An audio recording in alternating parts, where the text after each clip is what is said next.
So, we like a bit of steampunk here on Pods and Blogs. Oh, yes, we do. People who explore the world of Victoriana with a good dose of science to boot.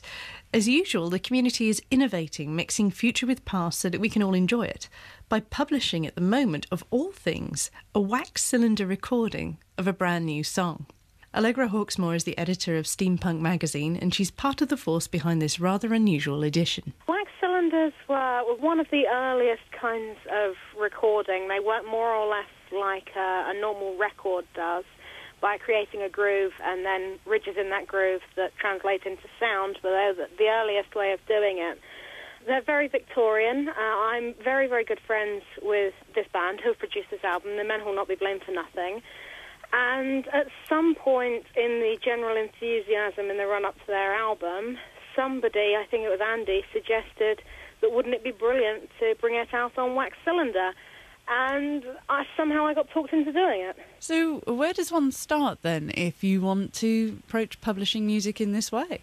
Google. I got on the internet and looked for companies who will still record music onto wax cylinders. There aren't a huge number of them. And I found this amazing guy, Adrian, at Poppy Records in Bath, whose main job is translating these wax cylinders into digital music so that they aren't lost, but he also does a little bit of recording of music onto the cylinders on the side, and got in touch with him, and that's how we got started. Essentially, are you starting, I was going to say a record company for steampunk, but it seems that a cylinder company seems slightly more apt in this case.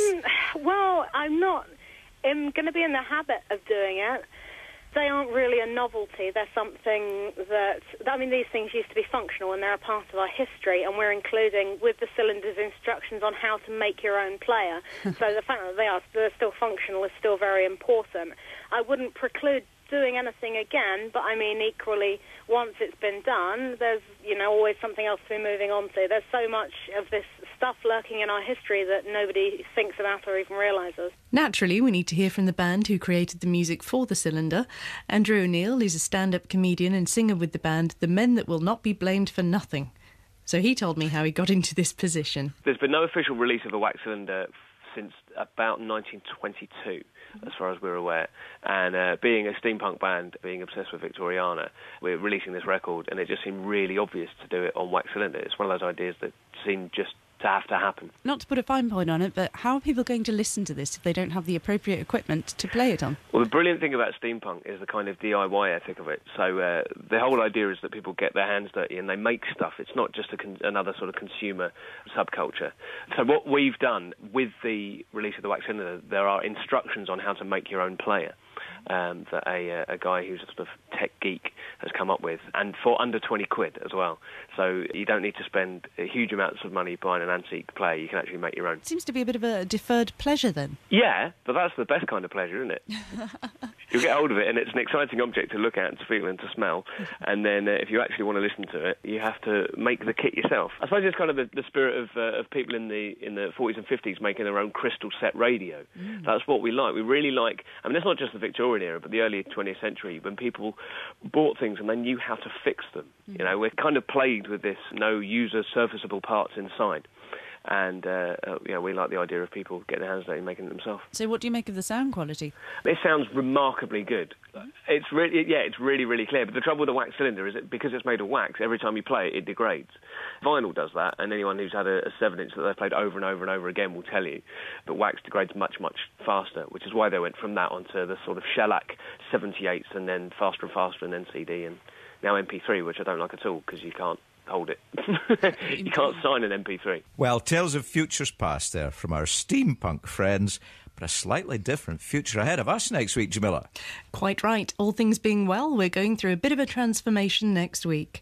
All sorts of new things are happening for Pods and Blogs, and there will be ways for all of you to get together online.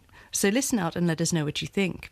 For now, though, after hearing so much about the wax cylinder recording, I think we should hear some of it to play us, as Pods and Blogs, out for possibly the final time. They're moving father's grave to build a sewer.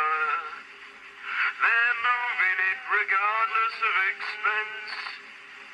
They're shifting his remains to put in 5-inch drains to irrigate some posh bloke's residence.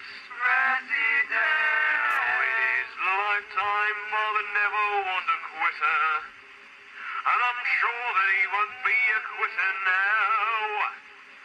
When that job's complete, he'll own that car's he seats, and he'll only let him sit when he'll allow.